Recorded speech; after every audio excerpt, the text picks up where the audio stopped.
Yes, hello and welcome everyone. I'm Audrey Chapuis. I'm the director of the American Library in Paris, and I'm just over the moon to be here tonight to welcome our speakers, Joyce Carol Oates, Edmund White, and Sheila Kohler, all of whom are returning library speakers. I would like to thank Grow at Annenberg for sponsoring Evenings with an Author, and Claudette de Groot, who made tonight possible. As you may know, the American Library is truly the product of community engagement and has been since its inception 100 years ago. So it's thanks to readers like you that we continue to be a thriving lending library, a cultural center, and a site both physical and virtual for profound conversation and free inquiry. So thank you all for being here this evening, and thanks to our library members. And if you're not a library member, I hope that you consider joining our community of bibliophiles. You don't have to be based in Paris to enjoy the benefits of being a library member. So I hope to see you at future events. Please enjoy tonight. And now I'll turn it back over to Catherine Olien, Programs Manager and our moderator this evening. Thank you. Thank you, Audrey. As I said, very delighted to be here, very delighted to be joined by Joyce Carol Oates, Edmund White, and Sheila Kohler, who are our three authors who will be speaking about reading and reading during the pandemic this evening. So I'll begin by introducing the three of you. We could talk for an hour, I think, about each of your body of work. So I'll just run through this very, very briefly before we start the conversation. So beginning with Joyce Carol Oates. Joyce is a recipient of the National Medal of Humanities, the National Book Critics Circle, Even Sandroff Lifetime Achievement Award, the National Book Award, and the PEN Malamud Award for Excellence in Short Fiction, and has been several times nominated for the Pulitzer Prize. She has written some of the most enduring fiction of our time, including the national bestsellers We Were the Mulvaneys and Blonde, and the New York Times bestseller The Falls. Her most recent novel, actually, this is not true anymore. I'm going to update that. Her most recent book is now Night, Sleep, Death, and the Stars, which has been just released and is out now. And finally, she's the Roger S. Berlind Distinguished Professor of the Humanities at Princeton University and has been a member of the American Academy of Arts and Letters since 1978. So thank you very much for being here. Welcome, Joyce Carol Oates. Next is Sheila Kohler. So Sheila is the author of over 10 novels, 3 volumes of short fiction, a memoir, and many essays. Her most recent novel is Open Secrets, and that's out now very recently as well. She has won numerous prizes, including the O. Henry twice, and has been included in the Best American Short Stories, most recently in 2013. She has taught at Columbia, Sarah Lawrence, Bennington, and at Princeton since 2007. Her novel Cracks was made into a film with directors Jordan and Ridley Scott, and Eva Green played Miss G. You can find her blog at Psychology Today under Dreaming for Freud. And I should mention that one of her blog posts has actually been sort of the inspiration for this entire panel, where she spoke about what people should perhaps be reading or not be reading during the pandemic. So thank you also for that, Sheila. And finally, we're also joined by Edmund White tonight. Thank you for being here, Edmund. So he has written 30 books, taught at Princeton, and won many awards. He lives in New York City.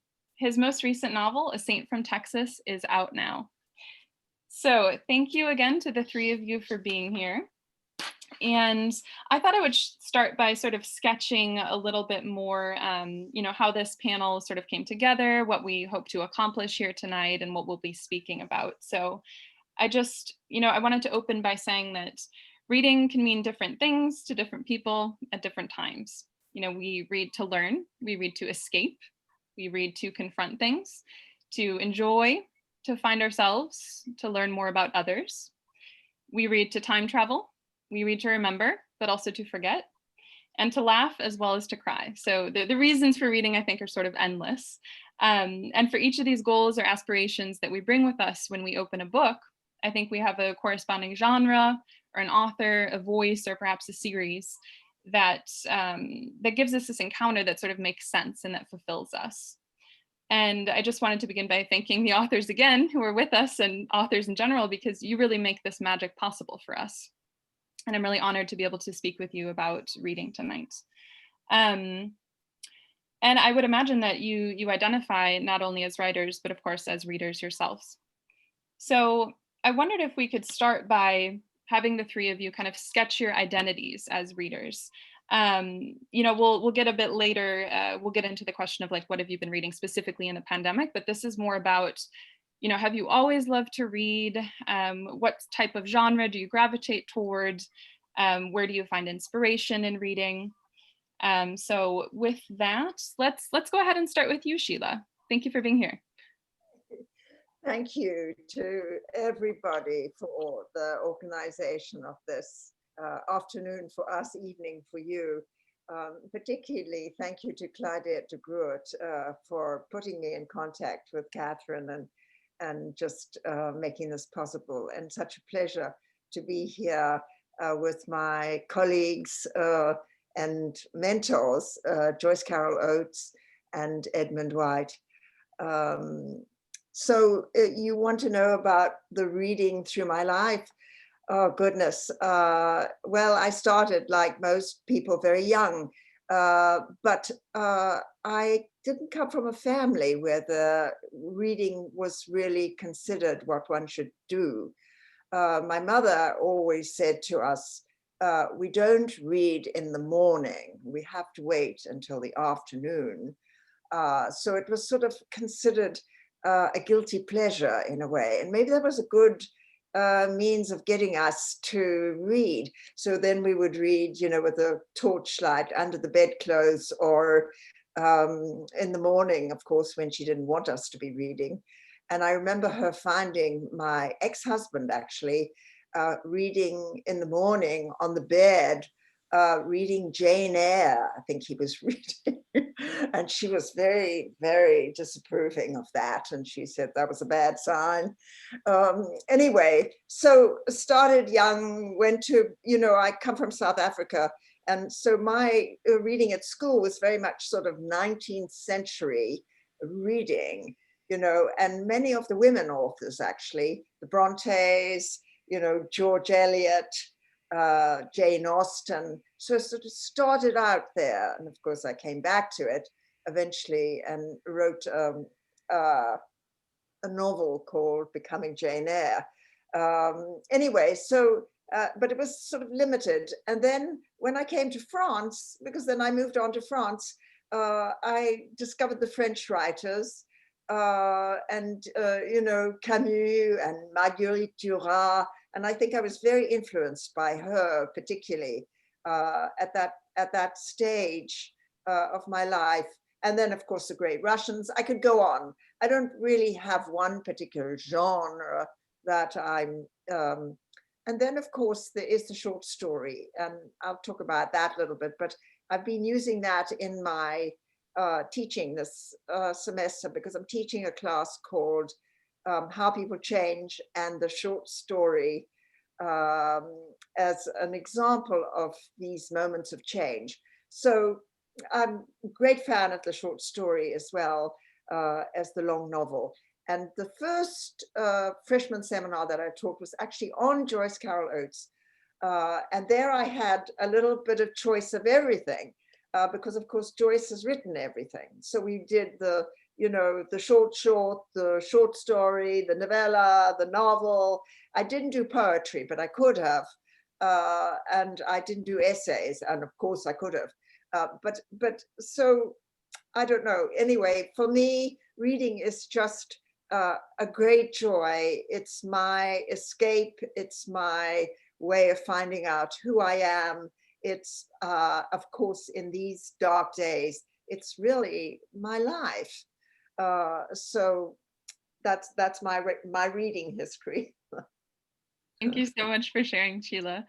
Perhaps then we'll move on to Joyce. We've already sort of just discussed short stories, so I think that's a natural transition. Joyce, would you like to share with us in response to the same question? My identity as a reader is basically, I think, my whole life, because like Sheila, I'm thinking of George Santayana's remark about religion, that religion is another world to live in.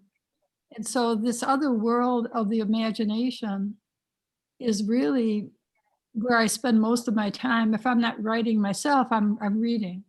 So the first great book of my entire life was Lewis Carroll's Alice in Wonderland. and Alice Through the Looking Glass. And I was about 8 or 9 years old when my grandmother gave me this book. It's sort of a large illustrated book, which I still have. And I just proceeded to fall in love with it. I unconsciously memorized most of it. And I can sort of recite Jabberwocky and other poems, particularly if I'm not trying to remember it. It just, these passages come back.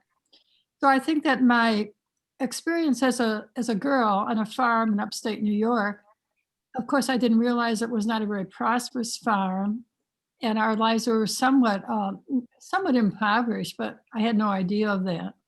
And I stepped into this other dimension of Alice, who's this little girl. She's only 7, but Alice has such autonomy. She's so self-defined. She's maybe a typical, the idea of a British little girl, the upper middle class, where she's no nonsense. Alice almost never cries. She never becomes terrified. She never disintegrates into panic the way real people would in Wonderland or Through the Looking Glass. Confronted with monstrous adults and very bad behavior, and even examples of cannibalism. Darwin was quite fascinated with, Lewis Carroll was quite fascinated with Darwin and Darwinian ideas of survival of the fittest. I had no idea in reading this novel, I didn't even know that it was a classic, but only years later I would realize that Lewis Carroll was exploring many philosophical ideas and ideas of science. The whole idea of looking at the world as not a created phenomenon, but something that evolved over many millennia.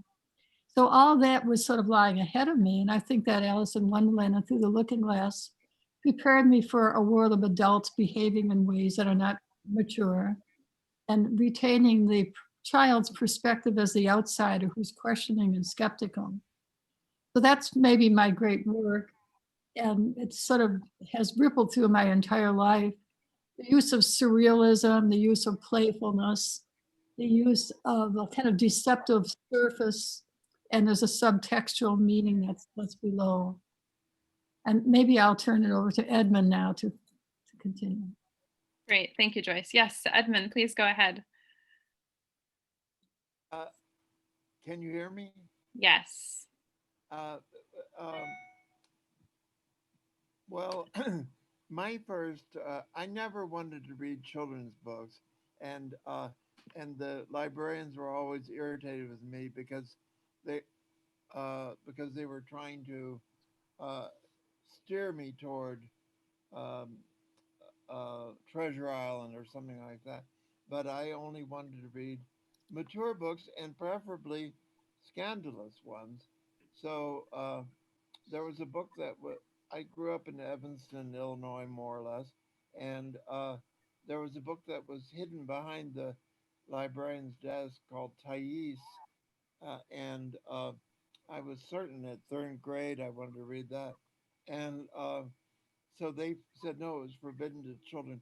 So I took it all the way to the mayor and made a terrible stink as my beginning as a libertarian, and I don't know. Then America has a wonderful thing which you can wander in open stacks, and that's not true in every country, but it's usually true in the United States, and there's a tremendous gift of serendipity. And when I was a child, I discovered Henry Green because I liked the look of the books and I liked the short titles like Loving, Doting, and so on, and Nothing. And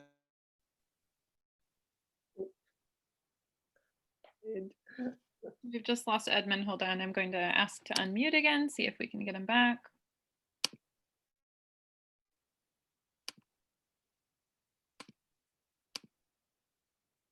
Okay, well, let's, I'll work on that. Maybe we can move to the next question actually, and then we'll do our best to get Edmund back on board. He's had a little bit of issues with sound this evening, so thank you for bearing with us. Yeah, so maybe let's move into the central topic tonight about what have you been reading during the pandemic. I know some people have been reaching for thick tomes. We sort of saw a few articles come out about the popularity of these huge books, War and Peace or Crime and Punishment, things like that. While others, I think, have been suffering from sort of reduced attention spans, and with the media and the news cycle, it's been really difficult to focus. So they've been getting into short stories, essay collections, maybe some comfort literature, old favorites, things like that. So I was curious as to what the three of you are reading, and I think we'll go ahead and start with you again, Sheila, since you have written on this topic for Psychology Today. Maybe you can tell us a little bit about writing that blog post or what you've been reading. Yes.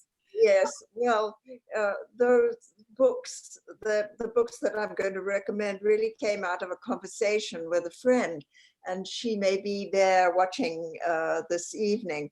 But she came for tea, and where we've moved out of the city, sadly, and we're living in a very nice area in Long Island. We're not far from the sea, and it's very beautiful, but we miss the city. Anyway, I was having this tea with this lovely friend who is also a psychologist, and she said to me, this isolation that we're going through during the pandemic is really almost like a kind of madness. And I said, yes, that's right, absolutely. And then I thought, well, now where would I find a description of that feeling, that state of being? What books would they give that to me? And so came to mind, of course, Cervantes' Don Quixote. So I proposed that to a group of readers who I've been reading with over for actually quite some time, and who I've sort of put together now from town and country. Anyway, so I proposed reading Don Quixote, and I think we divided it into 7 sections, reading like 100 pages. And I recommend it.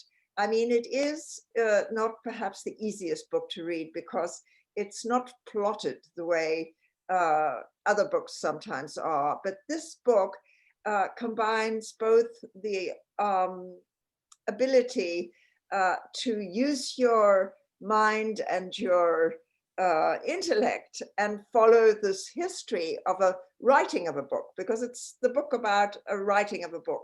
And it's also the book about, of course, this kind of madness where Don Quixote, of course, is so idealistic and wants to succor the poor and rescue the damsels in distress and etc. And he is wonderfully paired with Sancho Panza, who is, of course, the sort of realistic side of us. I think we all have this kind of wish or desire to do some good in the world, but we also have the other side, which is sort of more down to earth and is thinking about food, for example. And if you're like me, this time where we're isolated too is also a time where food has become very important. So he's thinking about food, he's thinking about drink, he wants to sleep, he wants to he's also ambitious, right? He wants power, and he wants to be the governor of an insula. So you have this going on, these two sides that we can watch equally portrayed in this wonderful saga. And out of this reading of Don Quixote then came Madame Bovary, which is the next book that I've been doing with this group. And which I recommend too as pandemic reading. And I'm sure most of you here probably have read it, but I think you could go back to it because she too is led astray by reading. Don Quixote, of course, it's the romances of chivalry that lead him astray. And Madame Bovary, it's the romance book, it's the fact that life does not measure up to her search for passion. She's looking for passion, right? And she marries poor Charles and lives in this very dreary little town, and she's extremely bored. And I think one can identify a little bit with that. for those of us who've had to leave the city, and even those people in the city, those who can't take advantage of the city. There's no opera, there's no theater, there's no music, the symphony. And I know these are privileged parts of life, and that we should, count our blessings just to be alive and be able to work and to be able to live here in such beautiful settings. But somehow all of that, the hustle and bustle of the city, the change of every day, the diversity of the life in the city. And poor Madame Bovary, of course, is confined to her little garden and to her humdrum existence and the boredom of it, while her very dear husband is off going around the countryside. So I recommend both these books, also intellectually, because of the narrators, because of the way they're told. And the narrator in Madame Bovary is wonderful too. We start with the classroom scene with the we narrator, and then the introduction of Charles. And we only come to Emma through Charles. And by the end of the book, Emma is no more, of course, and we're back to Charles. So we come full circle when Charles, of course, discovers the letters from the lovers, to his horror. Poor Charles, all our sympathy goes to him, I have to say.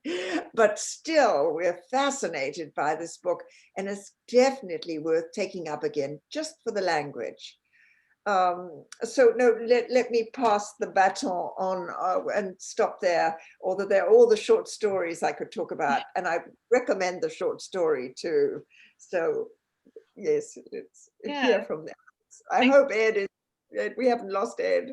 Yeah, I think we actually have lost Ed for the moment. So if he's able to rejoin, I'll again include him in the conversation. Otherwise, for now, I think we'll focus on having you, Sheila and Joyce, continue to answer the questions. And Sheila, I just have to say, I didn't plan this, but I did pick up my very own copy of Madame Bovary, and I think I will read that sort of in the next 4 weeks here as France has reconfined. So thank you for that recommendation. Yeah, so please, Joyce, same question. So what have you been reading during the pandemic? I think that my life has probably not changed as much as other people's. I mean, I hope you can hear me, because my internet has just gone a little unstable. We do hear you. Yep, all is fine.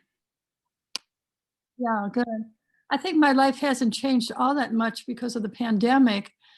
I was teaching at Rutgers and at Princeton when we had the shutdown. So this is in early March, and we all moved to remote teaching. So my reading continued to be what the students were writing and what we were reading in the class. And the most unusual experience for me was I was in a book club. It was, we were reading War and Peace under the tutelage of Yi-Young Lee. And so that was an unusual experience for me to read just a few pages. I think it was very, very modest, maybe 12 or 15 pages a day. And I would usually read a bit ahead. And then we would post our thoughts about the novel. I had actually read War and Peace when I was a college student, but I think I may not have finished it. And I probably didn't read the epilogue, which is sort of tedious. It was very interesting as a really an adult who's written a lot to go back to a classic that I had attempted to read as a university student and see it now with very different eyes. I can see that Tolstoy was confronting his own personality in Napoleon. He was obsessed with Napoleon, fascinated and repelled by Napoleon, and just come back and in a very dogged, compulsive way, just focusing on Napoleon and Tolstoy's own idea about history. And then having finished that, it was quite an experience, I thought. I had many, many, many thoughts about Tolstoy that I would not have had if I had just read the novel by myself. And then I reread Lawrence's Women in Love in another book club. There were only 4 in the book club, maybe 3, maybe 2. eventually one person died. It was a very small book club. We never even discussed women in love. Two people in it, both men, did not finish the novel. The other person who survived, a professor like myself, two women finished the novel, and the other person passed away. That was a weird experience. Having written about Lawrence and thought a lot about Lawrence, it was an interesting experience to reread during the pandemic. Women in Love is such a brilliant novel, and Lawrence is so brilliant. He does things that Tolstoy never attempted to do. But of course, he has his limitations. Not everyone loves him. He's trying to experience the world, evoking a world of fleeting impressions that are very rapid fire and very subjective. Whereas Tolstoy takes this Olympian view and is stepping back. Lawrence brings us up close. And I've been just reading a whole succession of all kinds of miscellaneous things, the complete stories of Lenora Carrington. She's a surrealist and experimental writer. And looking again at Edgar Karat, one of my favorites, Israeli writer. Then I always like to read the Pushcart Prize, which is the best really the best American writing in small presses and magazines. It's like an encyclopedia of what's going on now. And I was interviewed by Lynn Ullman, who is the daughter of Lou Ullman and Ingmar Bergman. And so I read her novel, which is really a memoir novel, and much of it with the fascination and obsession with Ingmar Bergman, her father, who was a very a genius, but a very difficult person. So basically just reading all sorts of things. And I read a lot for review. So my reviews are usually for the New York Review of Books or the TLS. I read and reread a lot of Brian Moore for a review in the TLS. And Brian Moore is the outstanding and maybe the most famous writer of Northern Ireland. The Lonely Passion of Judith Hearn is his most famous novel. Otherwise, he's not as well known as he used to be. Great, thank you, Joyce. And it looks like we do have Edmund back here. We can maybe give it one more try. I think your microphone and your video are on, Edmund. Maybe you want to jump in with the same question about what you've been reading during the pandemic. Let's see if this. Well, I wrote my most recent novel is called The Saint from Texas, and one of the characters it's about identical sisters who are oil rich, and one of them moves to Paris and becomes a French baroness. So I lived in Paris 16 years, and I worked for Vogue, so I met lots of those people. But I found Elizabeth de Grammont's memoirs really invaluable.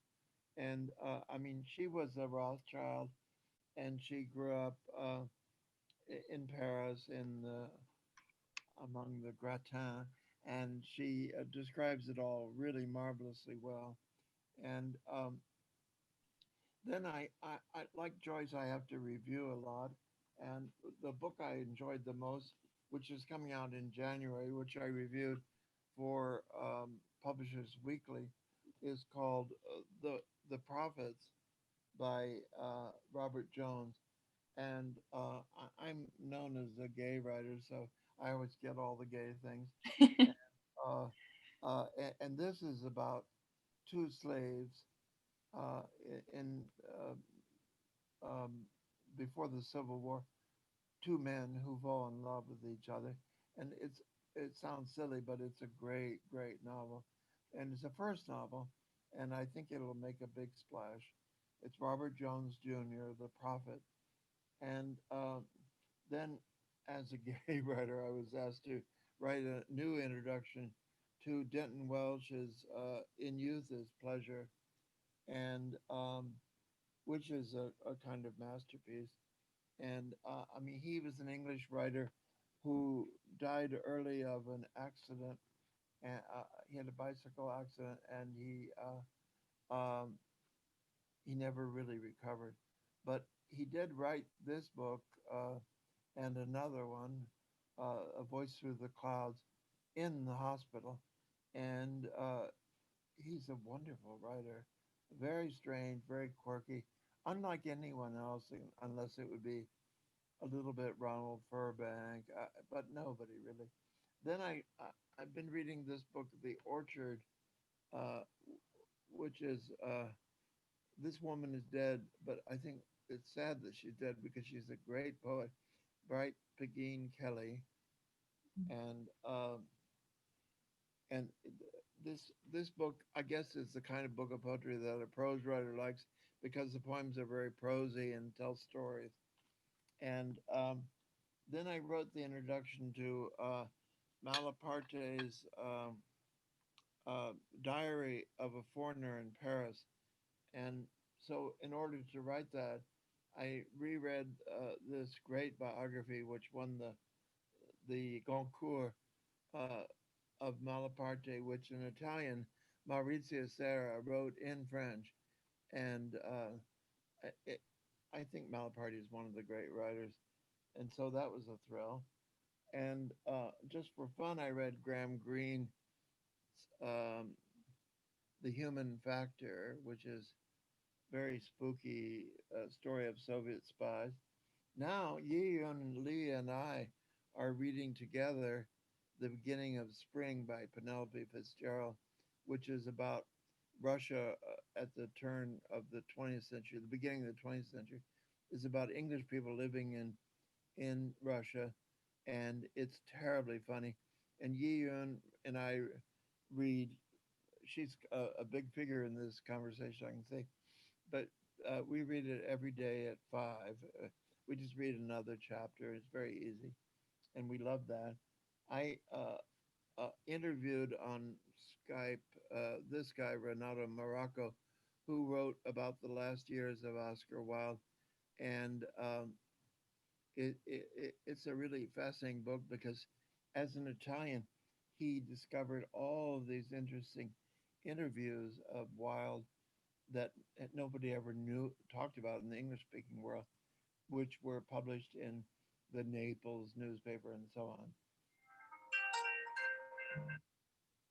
So that's it. Okay, great, thank you. And Edmund, I think we might start with you again for the next question while we're connected and things are going well with the audio. So I'm curious to know, which friends or fellow writers or family members that the three of you tend to speak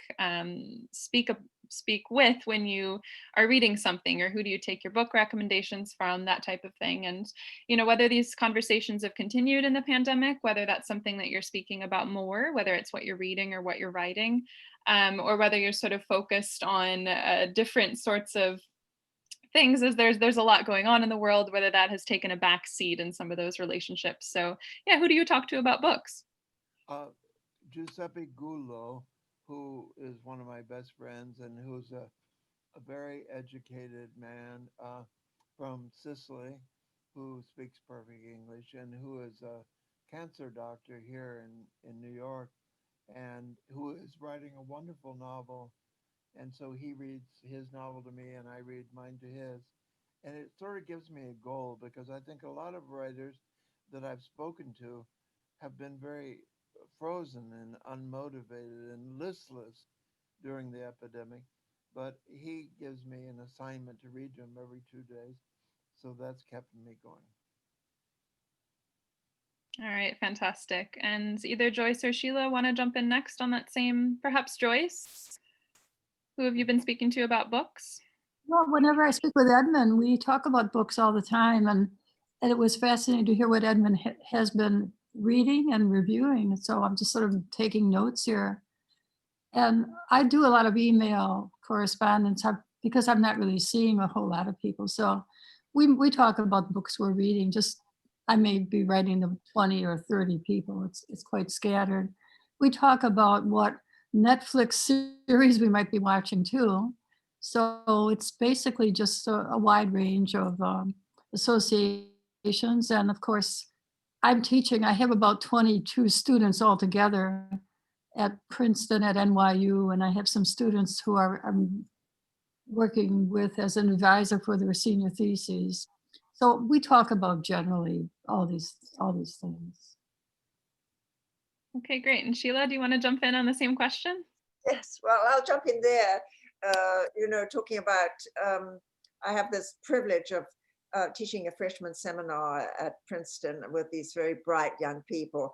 And it's been such a pleasure to discuss. We've been doing short stories through the life stages, starting with childhood, adolescence, courtship, marriage, work, maturity. We've got to maturity. And they also write too something on these subjects. So we've been reading, of course, Chekhov, lots of Chekhov. I don't think there's any other writer who has written a story which is in the mind of a child who is 2.5 years old. And it's called Grisha, and he pulls it off. He really pulls it off, even if you know children of that age very well. So that's been a delight to talk with them. And then I do have a family, and although they are very far away from me, many of my children and grandchildren are in Europe, actually, and some of them in London. And I think I maybe saw the face of one of my granddaughters, and she is a wonderful reader. So I have the privilege of, and I think she too is reading Madame Bovary at the moment. So we're able to, and she was the one actually who said to me, but she's so bored. She's like us at this point, she's bored. And I said, well, I don't know that I noticed that. But then I went back and looked, and she's of course absolutely trying. And so that's wonderful to have family. I'm very proud of the fact that the children are great readers. And the grandchildren. So that's wonderful if you can discuss books with them too and have that in your life. Yes. I wanted to jump in and just say that Yes, please, Edmund. my father forbade me to read because he thought I should be doing chores all the time, and so if he caught me reading, he'd be furious. So I remember hearing from a total stranger when I was teaching at Princeton, and the father called up and said, I have a brilliant daughter and I don't know how to encourage her. And she's 14, she's already written a 1,000-page novel, and she reads constantly and has read everything, the entire modern library.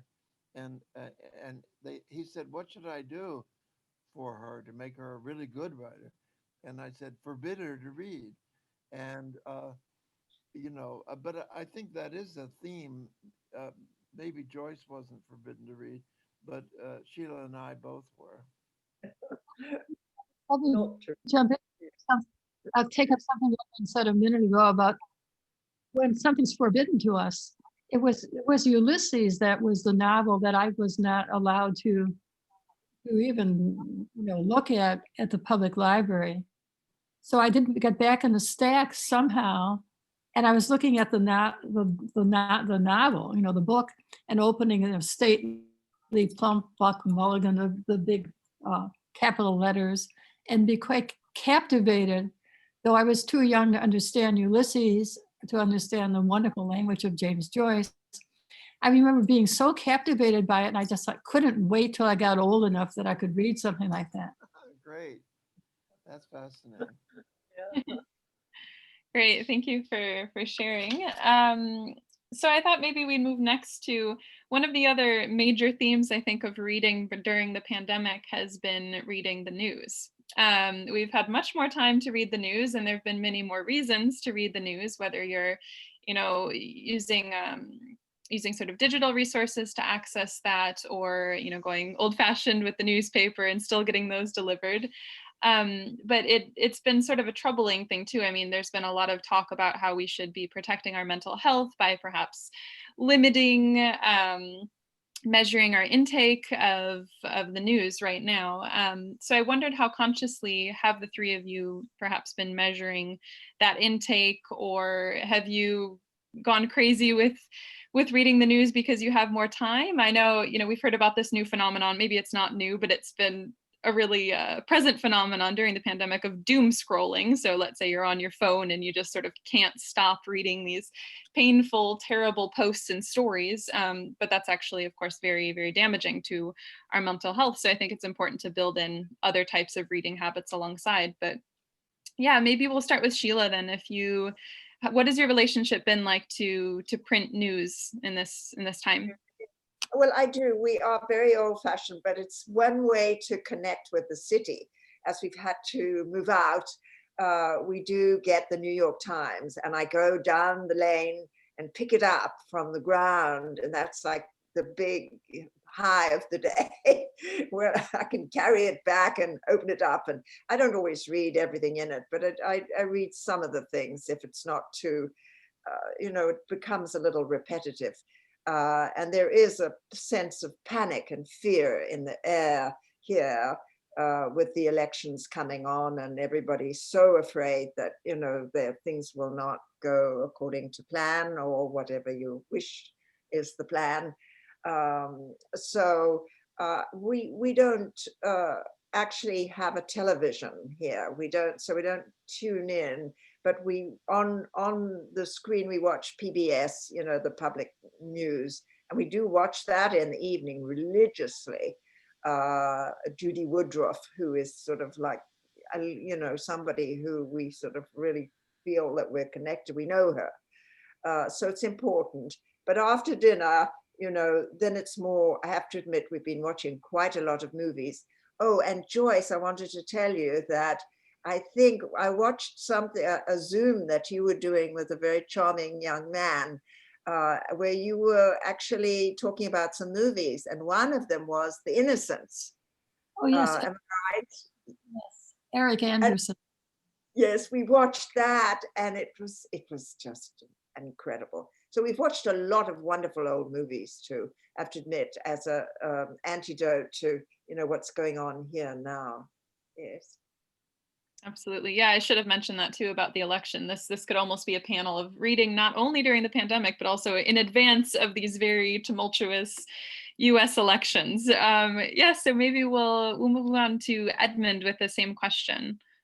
Well, I watch the news obsessively on television, and I have to have like a daytime fix of it and a nighttime fix of it, and I can waste hours watching MSNBC or CNN, but I watch them all the time. I know everything by heart, and I guess because I take tranquilizers, I'm not really panicked, but everybody else I know, like my husband, Michael, is in a total panic and is a kind of doom reader and obsesses over it. And I think his personality is really degraded under the influence of our current politics. But I suppose mine has too. And I was talking to a famous English writer, and he said that he's become desocialized. That is, when people come to visit, and very special people come to visit that he can accept into his pod, even though he's enjoying seeing them and hasn't seen anybody for months, he starts looking at his watch after half an hour. He wants them to leave because he's being alone now. And but anyway, reading is my main pleasure, and I read sort of in between newscasts. And how about you, Joyce? Well, as I was saying, my life hasn't changed that much because of the pandemic. It's profoundly changed because I lost my husband about 18 months ago, Charlie Gross, who was so interested in history and politics. He came from a family, he was a red diaper baby, meaning that he was from a family of communists, intensely interested in the news. So Charlie would watch the news for hours. Because Charlie passed away from my life, I really don't do the same things that he would have done. I do different things. I've stopped watching CNN. I'm just the opposite of Edmund. I could happily not watch any news ever again. I pick up some of it on Twitter, and I might look at the New York Times online, but I don't read the New York Times in its bulk and in print any longer. I spend my time reading, and I read a lot of poetry. During the pandemic, writing poetry and reading poetry has probably, I think, gotten many people through many a dark hour. I feel there's just more of an appetite right now for poetry because it's short and it's elemental and it's skeletal, and somehow the most elemental feelings seem to be predominant now. I spend a lot of my time writing, and when I'm not actively writing, then I'm reading all sorts of things. So I I agree with you about poetry. I mean, I never wrote poetry my whole life, but now I've written 10 poems. And what about you, Sheila? Have you written any poems? No, I haven't been writing poetry. I've been rewriting the novel which you read, Ed, and you were so kind about, but my agent was not as kind. So I've been rewriting it. And so we will see. Yes. Well, don't trust an agent. You have to trust your friends. This is a very good lesson. So we just have time, I think, for a couple more questions. I wanted to throw kind of a fun one in here, which is just basically, what is your favorite place to read, or do you have any sort of reading rituals? I know that I've found myself being a little bit more ritualistic surrounding my reading practice. Like, I always read in the evenings. I can't go to bed without a book in my hands. And I've bought this candle recently that has been totally life-changing. It sort of sets the tone, and it has a nice scent that really makes reading an even more pleasurable experience. And very importantly, I always read with my dog. So where do you like to read? How do you like to read? And do you read in the company of your pets and that sort of thing? And maybe we'll start with Joyce, because I have seen a cat, a very special cat, in this video already. So. Well, I have two cats, and I think you can see this one right here. Yes, I usually read with a cat right by me, and I like to read in bed at night. It's just a kind of reward for having done some work during the day. Great. And how about you, Edmund? Do you have a reading ritual at all? Ed, and when, as I say, between newscasts on TV, but like I'll watch Brian Williams on MSNBC from 11 to midnight. Then I turn off the TV for an hour and I read rather quickly. And then I turn the TV back on at 1 o'clock because there's a wonderful program in New York called Classic Arts Showcase, in which you can see these from 1 to 3:30 or 4 in the morning. You can see these terrific video clips of Josephine Baker singing, or great opera singers of the past, or the life of Caruso, or whatever, and they're always splendid and fascinating, and I feel like it's helped improve the depth of my musical culture. Fantastic. Yeah, and Sheila, please go ahead. Yes, I have to admit that occasionally, just a treat, if I've been teaching or doing something, then I allow myself to get in the bath. I've got rather a large kind of jacuzzi kind of bath, although I don't put on the jacuzzi thing, but I just get in there with whatever book that I'm reading. So Madame Bovary, my Madame Bovary is totally, has been soaked several times, been dropped or had terrible things happen to it in the water. But that's a wonderful luxury. And then, of course, in bed too. Yes, always before I can't really sleep unless I've read something for, even if it's just 5 minutes or something. And like my dear husband, who can jump in the bed, extraordinary. He's a doctor. He jumps in the bed, and it seems almost before he's lying down, he's asleep. So that I can't do. It's a lucky thing to be able to do. I find that since COVID, I underline books. I never did that before, but now I'm always Oh, obsessively yes. underlining. I've always underlined, you know, and written many things in the margin, including the beginning of some book or the other. Yeah, well, we're running out of time, and I did want to make sure to give each of you a chance to talk about your brand new books that have come out. So also maybe this is an opportunity to share with us what it's been like to publish in the pandemic. So not only read or write, but how has it been to bring these wonderful books out, and how have you managed to connect with your readers and audiences despite the restrictions that we're facing? Maybe we'll go ahead and start with Joyce, and you can tell us a little bit about Night, Sleep, Death, and the Stars, if you would like. Well, I can show I'll just get a copy. It's right over here.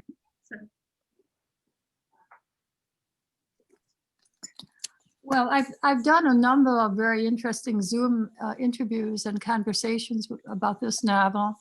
And if I'm very lucky, one of my kitties will actually come on my lap.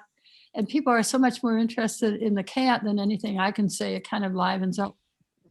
But this, the unusual thing about this novel, maybe the only unusual thing, is that very much of the novel takes place in the very room that I'm in, which is the bedroom, in the house, which is in the novel, which is the house I'm living in, except there are just a few changes. So it's a very autobiographical novel emotionally, because it is about a woman who has lost her husband and is living in a house very much like this.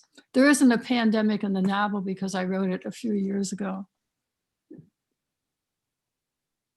It's a Okay, wonderful great. Thank novel. you. Everybody should Yeah, read it. Edmund, would you like to go ahead and talk about A Saint from Texas, maybe? Yeah, but first I want to say Joyce's novel is a beautiful book, and although it's very long, I read it in one big gulp or several gulps, but gulps nevertheless. Anyway, A Saint from Texas is, I don't know where I got the idea, but I think I was started to write about a friend of mine in Europe who was a baroness and who died, and had a fascinating life. But then her relatives all said to me, "Don't you dare write about her. We can't stand that." And so then I thought, well, what's the farthest place from France? It's Texas. And so and I am a kind of Texan. My both parents were Texans. So I lived in Texas as a child. So I thought I'll set it in Dallas in the 1950s. And then I always have been fascinated by twins. So I thought I'll have twin sisters. But then I thought I'm always writing about society people, and that's so shallow. And why don't I write about a real person for once? And so I thought I'll write about a saint, because I'm an atheist, born and bred, but I thought I've been what they call a mystical atheist. Anyway, I've always been very attracted to religion, though I don't believe in it for a moment. And so I thought I'll try to create somebody, one sister who becomes a French baroness, and the other one who becomes a Catholic saint after her death. And I have to have miracles and everything. Great. And finally, on to Sheila to tell us a little bit about Open Yes, Open Secrets. I'll pick it up too. Yes, well, this, like many of my books, comes out probably from my life, from my sister's death. My sister had she was very young, and she was married to a heart surgeon who, ironically, I believe anyway, killed her driving a car. They drove off the road, and I think he probably planned to kill them both, but he didn't. He killed her and not himself. And out of that, because I think books come from a question very often, right? And so I think out of that, out of this act of violence, I've tried to answer, why did this happen? How could this happen? So once again, I've written something, and perhaps even closer this time to a crime novel, and with a disappearance somebody disappears. Actually, the husband in this story disappears, and these people have secrets, and ultimately it's the secrets that really cause the daughter, who is 14, to be in a very dangerous position. That's one of the things I always say to the students: how to create suspense, put a vulnerable creature in a dangerous position. So that's what I try to do here. I basically, and I have two sisters, once again, and some intrigue going on. So as for publishing during the pandemic, I have done some conversations, and I did one wonderful one, thanks to Joyce, and I've done some with other writers, but I think it is very difficult to get your work known. I'm very grateful to be here tonight, and that you have set up this evening for us to talk about books, and that we can realize at least how very important they are in our lives, and how they will get us through this dark time. Absolutely. So thank you, Sheila. I couldn't agree more. And thank you for those concluding remarks. I think that really takes us out of this event on such a high note. I do believe that reading is important, as does the American Library. So thank you all for being here. I did want to mention a couple of things before everybody leaves the Zoom room. First of all, we have a very exciting event coming up on November 10th. We'll be hosting Eula Biss, who's the author of Having and Being Had. It's really a remarkable book, sort of reflections on consumerism and consumer culture. And she'll be in conversation with Susan Harlan, who's spoken at the library a couple of times as well. So that's on November 10th at this same time. And please do visit our homepage to sort of shop around for other events that you might be interested in. And yeah, I mean, really, thank you, Sheila, again, for that uplifting message. Like, I just wanted everybody to leave here tonight with, having spent some time thinking about reading, perhaps with a few book recommendations. I've seen in the comments there's been an idea to generate a list of all the books we've talked about. I'm not sure whether that's going to come together, but I hope that you all have been able to jot some of these titles down as we've spoken about them. And just thank you so much, Joyce Carol Oates, Edmund White, and Sheila Kohler for joining us tonight. This has been a real highlight for us. Thank you. Oh, thank you. Thank you. And one final mention also of, as Library Director Audrey Chapuis said in her opening, the American Library in Paris is a nonprofit, and we do welcome donations. If you're interested in supporting the library, perhaps if you liked tonight's event especially, feel free to click on that link that I sent out in my email, around with the Zoom link as well, and show your support if you'd like. We'd very much appreciate it. And in any case, thank you so much for spending this last night of freedom in France here with us together as a reading community. And we hope to see you again very, very soon at another virtual Evenings with an Author. Stay safe and be well, everybody. Thank you. Bye.